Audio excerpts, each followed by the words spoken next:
तो आइए सुनते हैं मुंशी प्रेमचंद की कहानियों का संग्रह मानसरोवर भाग 3 की और एक कहानी जिसका नाम है मुक्ति धन। भारतवर्ष में जितने व्यवसाय हैं उन सब में लेन देन का व्यवसाय सबसे लाभदायक है। आमतौर पर सूद की दर 25 रुपये सैकड़ा सालाना है। प्रचुर स्थावर या जंगम संपत्ति पर 12 रुपये सैकड़े सालाना सूद लिया जाता है। इससे कम ब्याज पर रुपया मिलना प्रायः असंभव है। बहुत कम ऐसे व्यवसाय हैं जिनमें 15 रुपये सैकड़े से अधिक लाभ हो, और वह भी बिना किसी झंझट के। उस पर नजराने की रकम अलग, लिखाई दलाली अलग, अदालत का खर्चा अलग। ये सब रकमें भी किसी न किसी तरह महाजन ही की जेब में जाती है। यही कारण है कि यहाँ लेन देन का धंधा इतनी तरक्की पर है। वकील, डॉक्टर, सरकारी कर्मचारी, जमींदार, कोई भी जिसके पास कुछ फालतू धन हो यह व्यवसाय कर सकता है। अपनी पूंजी का सदुपयोग का यह सर्वोत्तम साधन है। लाला दाऊ दयाल भी इसी श्रेणी के महाजन थे। वह कचहरी में मुख्तागिरी करते थे और जो कुछ बचत होती थी उसे 25-30 रुपये सैकड़ा वार्षिक ब्याज पर उठा देते थे। उनका व्यवहार अधिकतर निम्न श्रेणी के मनुष्यों से ही रहता था। उच्च वर्ण वालों से वह चौकन्ने रहते थे, उन्हें अपने यहाँ फटकने ही ना देते थे। उनका कहना था, और प्रत्येक व्यवसायी पुरुष उसका समर्थन करता है, कि ब्राह्मण, क्षत्रिय या कायस्थ को रुपए देने से यह कहीं अच्छा है कि रुपया कुएं में डाल दिया जाए। इनके पास रुपए लेते समय तो बहुत संपत्ति होती है, लेकिन रुपए हाथ में आते ही वह सारी संपत्ति गायब हो जाती है। उस पर पत्नी, पुत्र या भाई का अधिकार हो जाता है, अथवा यह प्रकट होता है कि उस संपत्ति का अस्तित्व ही न था।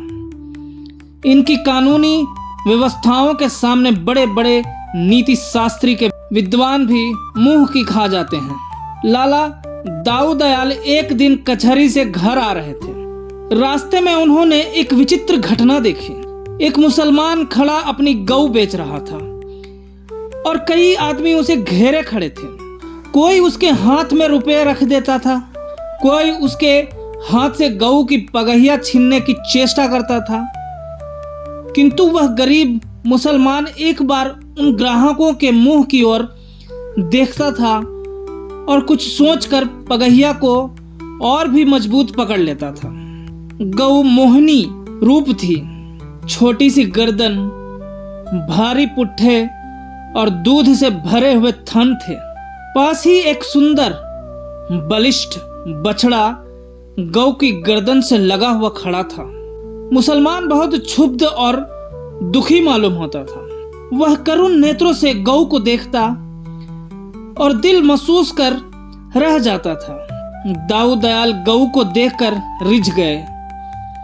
पूछा, क्यों जी, यह गऊ बेचते हो? क्या नाम है तुम्हारा? मुसलमान ने दाऊ दयाल को देखा तो प्रसन्न मुख उनके समीप जाकर बोला, हाँ हुजूर, बेचता हूं। दाऊ, कहां से लाए हो? तुम्हारा नाम क्या है? मुसलमान, नाम तो है रहमान, पचौली में रहता हूं। दाऊ, दूध देती है? मुसलमान, हाँ हुजूर, एक बेला में 3 सेर दूध लीजिए, अभी दूसरा ही तो बेत है। इतनी सीधी है कि बच्चा भी दूध ले। बच्चे पैर के पास खेलते रहते हैं, पर क्या मजाल की सिर भी हिलावे। दाऊ, कोई तुम्हें यहां पहचानता है? मुख्तार साहब को सुबह हुआ कि नहीं चोरी का माल ना हो? मुसलमान, नहीं हुजूर, गरीब आदमी हूं, मेरी किसी से जान पहचान नहीं है। दाऊ, क्या दाम मांगते हो? रहमान ने 50 रुपये बतलाए। मुख्तार साहब को 30 रुपये का माल जचा। कुछ देर तक दोनों ओर से मोल भाव होता रहा। एक को रुपयों की गरज थी और दूसरे को गौ की चाह। सौदा पटने में कोई कठिनाई न हुई। 35 रुपये पर सौदा तय हो गया।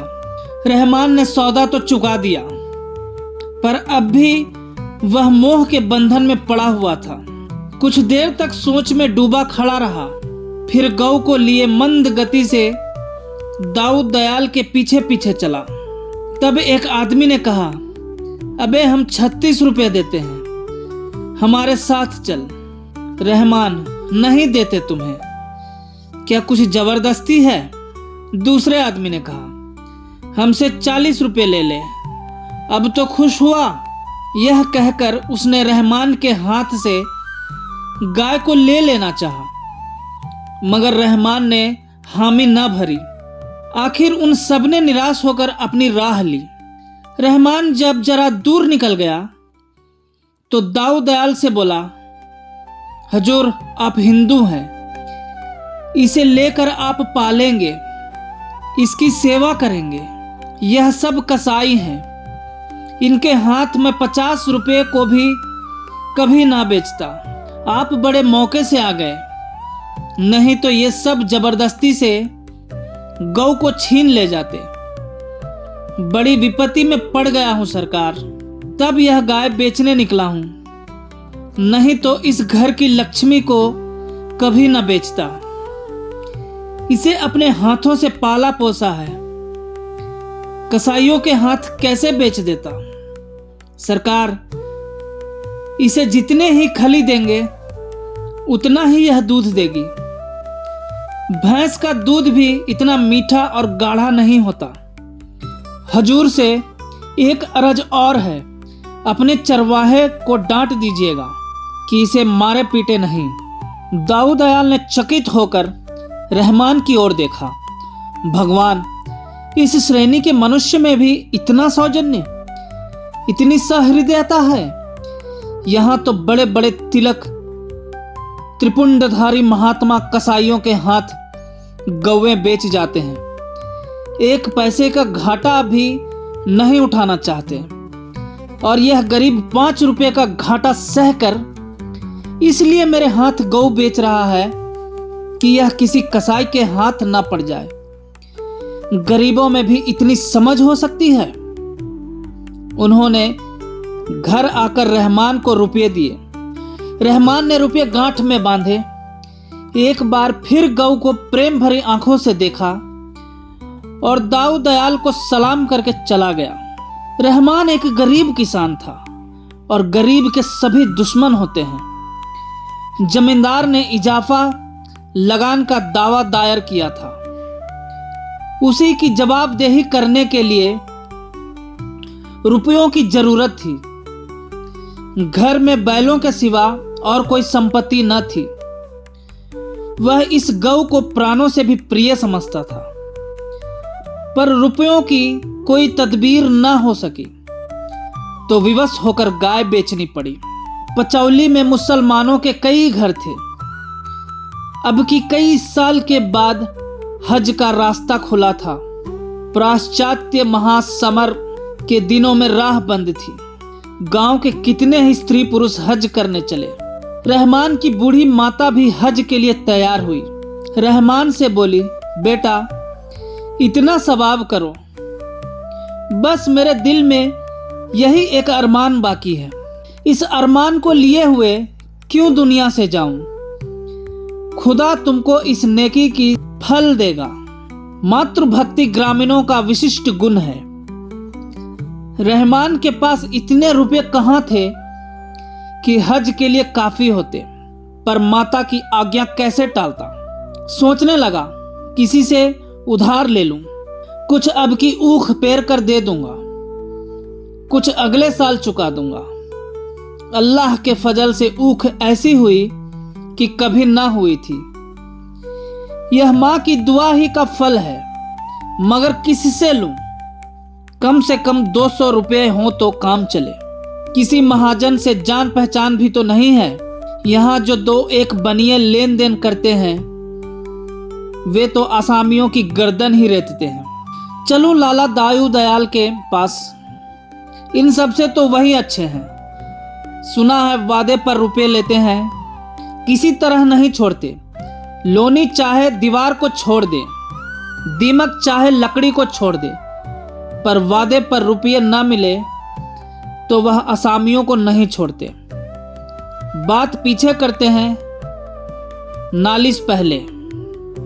हाँ, इतना है कि असामियों की आंख में धूल नहीं झोंकते, हिसाब किताब साफ रखते हैं। कई दिन वह इसी सोच विचार में पड़ा रहा कि उनके पास जाऊं या ना जाऊं। अगर कहीं वादे पर रुपये न पहुंचे तो बिना नालिश किए ना मानेंगे। घर बार, बैल बधियां सब नीलाम करा लेंगे। लेकिन जब कोई वश न चला तो हार कर दाऊ दयाल के ही पास गया और रुपए कर्ज मांगे। दाऊ, तुम्ही ने तो मेरे हाथ गऊ बेची थी ना? रहमान, हाँ हुजूर। दाऊ, रुपये तो तुम्हें दे दूंगा, लेकिन मैं वादे पर रुपए लेता हूं। अगर वादा पूरा न किया तो तुम जानो, फिर मैं जरा भी रियायत न करूंगा। बताओ कब दोगे? रहमान ने मन में हिसाब लगाकर कहा, सरकार 2 साल की मियाद रख लें। दाऊ, अगर 2 साल में ना दोगे तो ब्याज की दर 32 रुपए सैकड़े हो जाएगी। तुम्हारे साथ इतनी मुरव्वत करूंगा कि नालिश ना करूंगा। रहमान, जो चाहे कीजिएगा, हजूर के हाथ में ही तो हूं। रहमान को 200 रुपए के 180 रुपए मिले। कुछ लिखाई कट गई, कुछ नजराना निकल गया, कुछ दलाली में आ गया। घर आया, थोड़ा सा गुड़ रखा हुआ था, उसे बेचा और स्त्री को समझा बुझाकर माता के साथ हज को चला। मियाद गुजर जाने पर लाला दाऊ दयाल ने तकाजा किया। एक आदमी रहमान के घर भेजकर उसे बुलाया और कठोर स्वर में बोले, क्या अभी 2 साल नहीं पूरे हुए? लाओ, रुपये कहाँ हैं? रहमान ने बड़े दीन भाव से कहा, हजूर बड़ी गर्दिश में हूं। अम्मा जब से हज करके आई है तभी से बीमार पड़ी हुई है। रात दिन उन्हीं की दवा दारू में दौड़ते गुजरता है। जब तक जीती है हुजूर, कुछ सेवा कर लूं। पेट का धंधा तो जिंदगी भर लगा रहेगा। अब की कुछ फसल नहीं हुई हुजूर, ऊख पानी बिना सूख गई। सन खेत में पड़े पड़े सूख गया, धोने की मोहलत ना मिली। रबी के लिए खेत जोत ना सका, परती पड़े हुए हैं। अल्लाह ही जानता है किस मुसीबत से दिन कट रहे हैं। हजूर के रुपए कौड़ी कौड़ी अदा करूंगा। साल भर की और मोहलत दीजिए। अम्मा अच्छी हुई और मेरे सिर से बला टली। दाऊ दयाल ने कहा, 32 रुपए सैकड़े ब्याज हो जाएगा। रहमान ने जवाब दिया, जैसी हजूर की मर्जी। रहमान यह वादा करके घर आया तो देखा माँ का अंतिम समय आ पहुंचा है। प्राण पीड़ा हो रही है, दर्शन बदे थे सो हो गए। माँ ने बेटे को एक बार वात्सल्य दृष्टि से देखा, आशीर्वाद दिया और परलोक सिधारी। रहमान अब तक गर्दन तक पानी में था, अब पानी सिर पर आ गया। इस वक्त पड़ोसियों से कुछ उधार लेकर दफन कफन का प्रबंध किया, किंतु मृत आत्मा की शांति और परितोष के लिए जकात और फातिहे की जरूरत थी।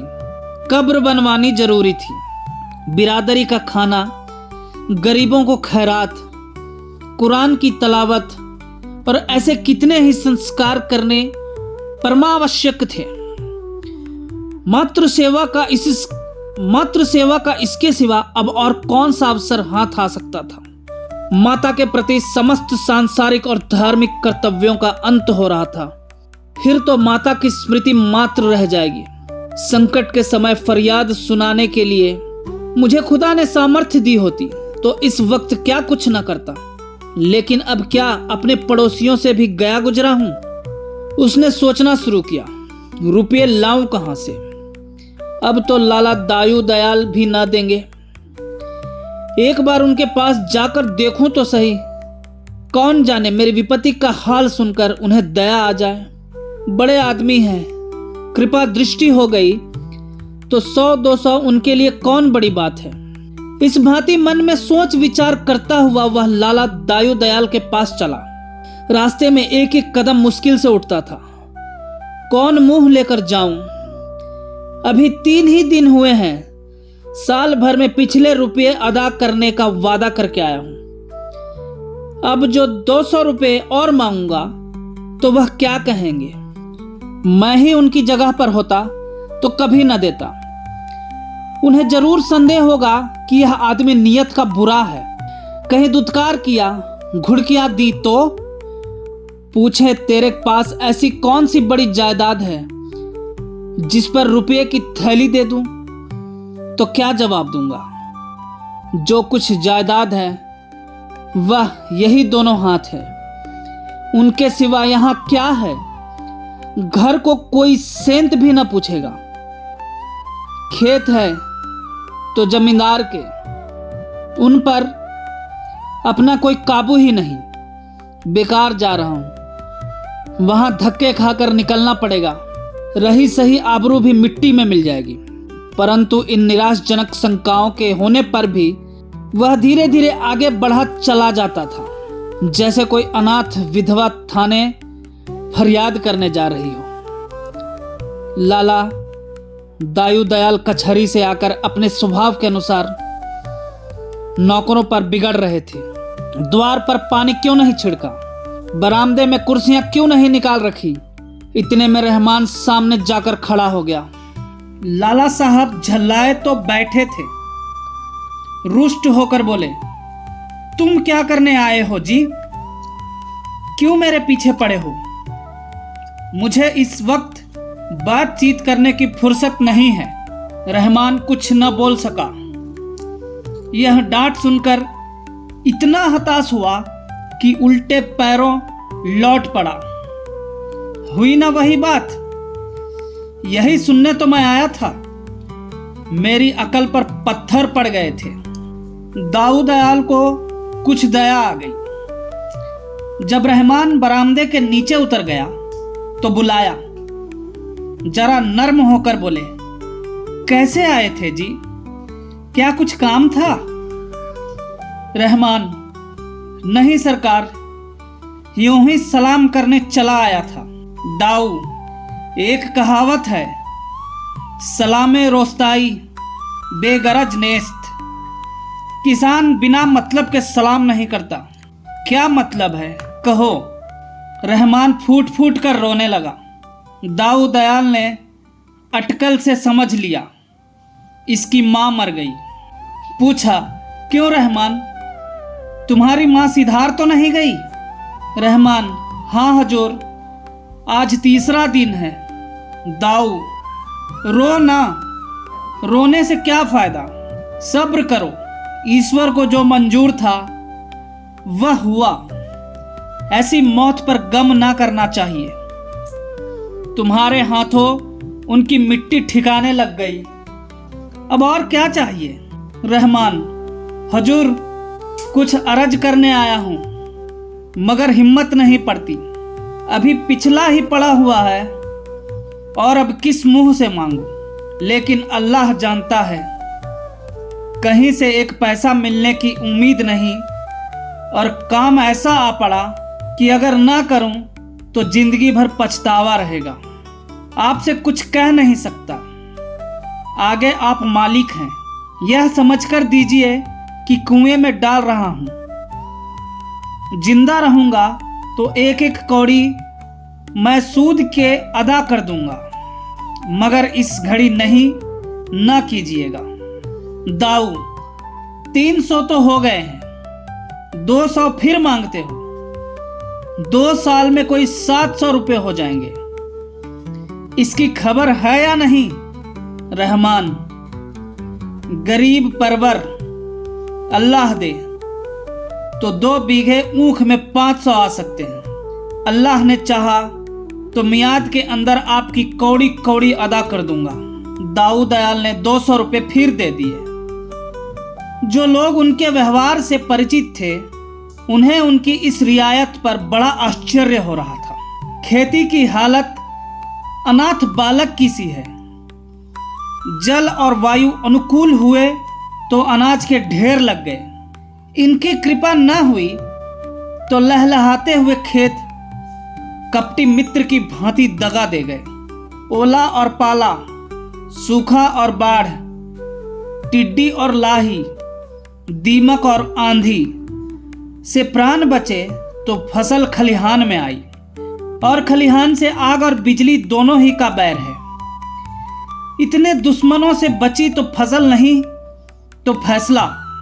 रहमान ने कलेजा तोड़कर मेहनत की, दिन को दिन और रात को रात ना समझा। बीवी बच्चे दिलो जान से लिपट गए। ऐसी ऊख लगी कि हाथी घुसे तो समा जाए। सारा गांव दांतों तले उंगली दबाता था।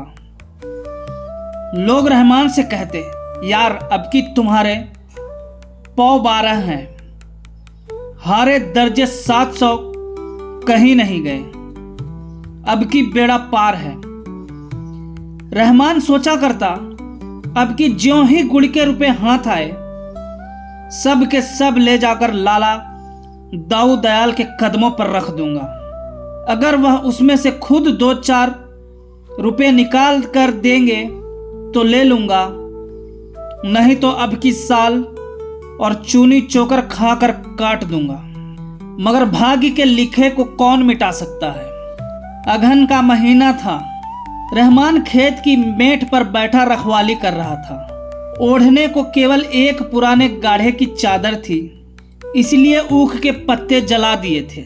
सहसा हवा का एक ऐसा झोंका आया कि जलते हुए पत्ते उड़कर खेत में जा पहुंचे। आग लग गई।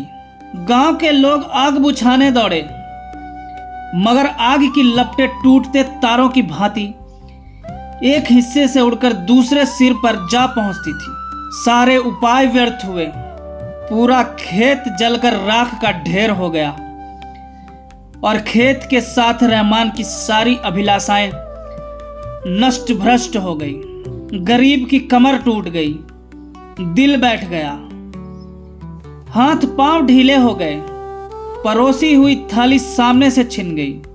घर आया तो दाऊ दयाल के रुपयों की फिक्र सिर पर सवार हुई। अपनी कुछ फिक्र न थी, बाल बच्चों की भी फिक्र न थी। भूखों मरना और नंगे रहना तो किसान का काम ही है। फिक्र कर्ज की। दूसरा साल बीत रहा है। 2-4 दिन में लाला दाऊ दयाल का आदमी आता होगा। उसे कौन मुंह दिखाऊंगा।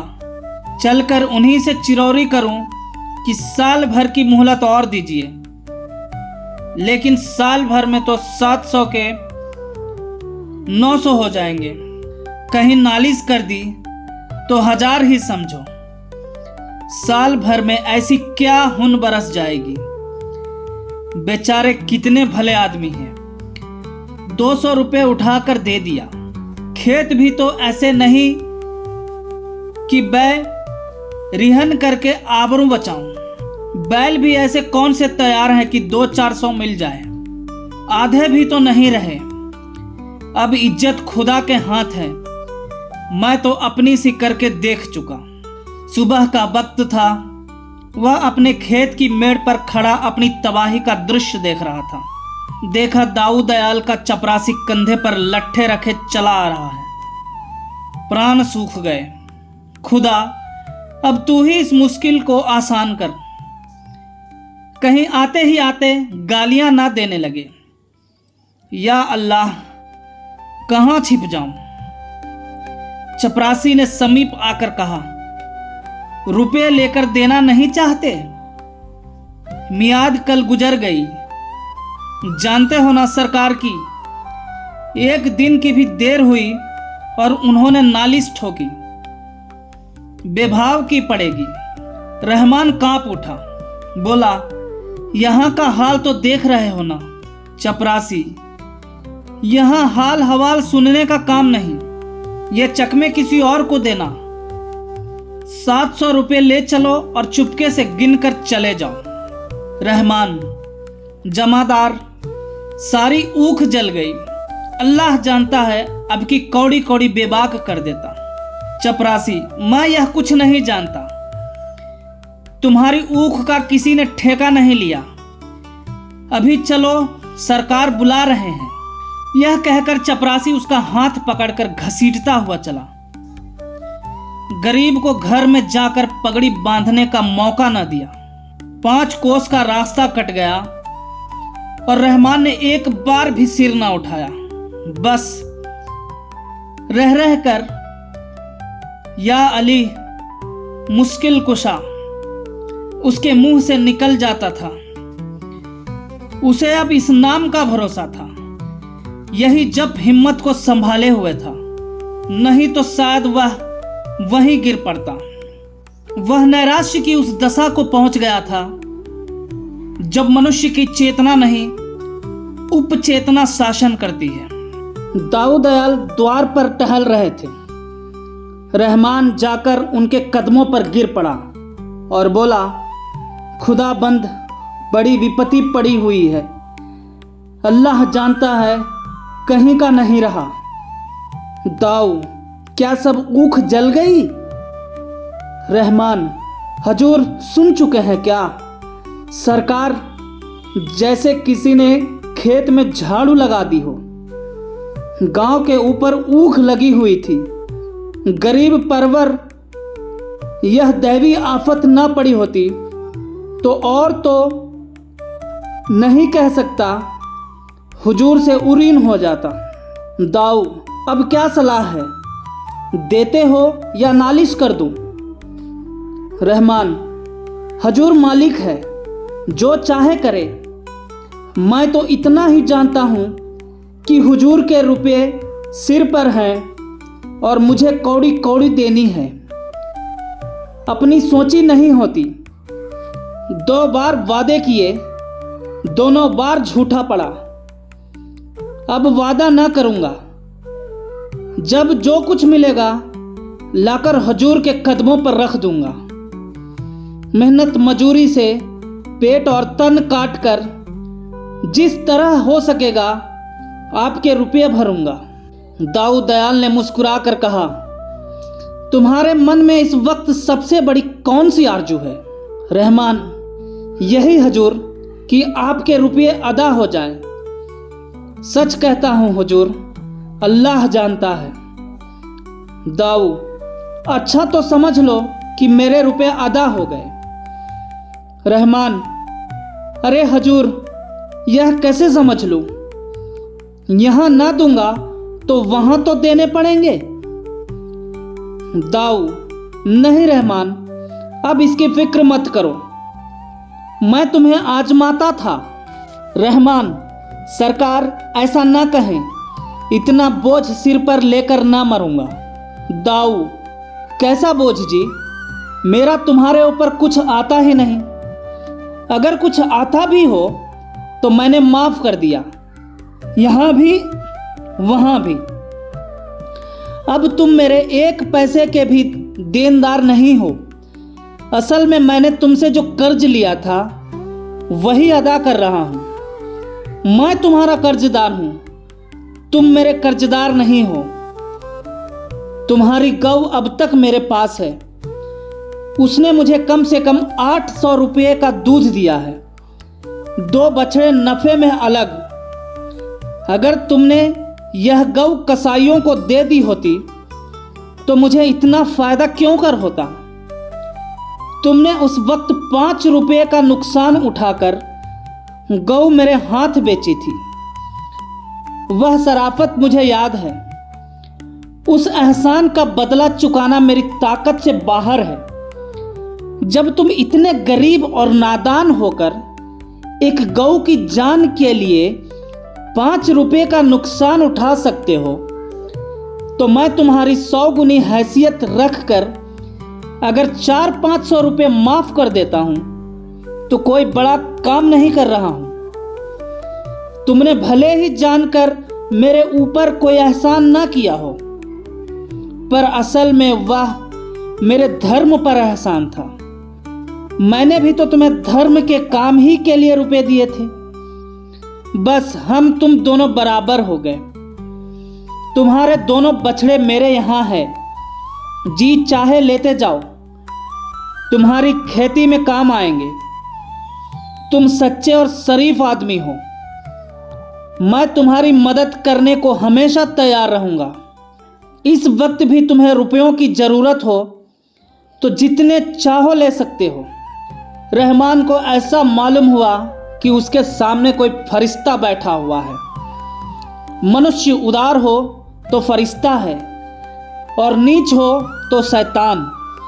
ये दोनों मानवीय वृत्तियों ही के नाम हैं। रहमान के मुंह से धन्यवाद के शब्द भी ना निकल सके। बड़ी मुश्किल से आंसुओं को रोक कर बोला, हजूर को इस नेकी का बदला खुदा देगा। मैं तो आज से अपने को आपका गुलाम ही समझूंगा। दाऊ, नहीं जी, तुम मेरे दोस्त हो। रहमान, नहीं हजूर, गुलाम। दाऊ, गुलाम छुटकारा पाने के लिए जो रुपये देता है उसे मुक्ति धन कहते हैं। तुम बहुत पहले मुक्ति धन अदा कर चुके, अब भूल कर भी यह शब्द मुंह से ना निकालना। धन्यवाद।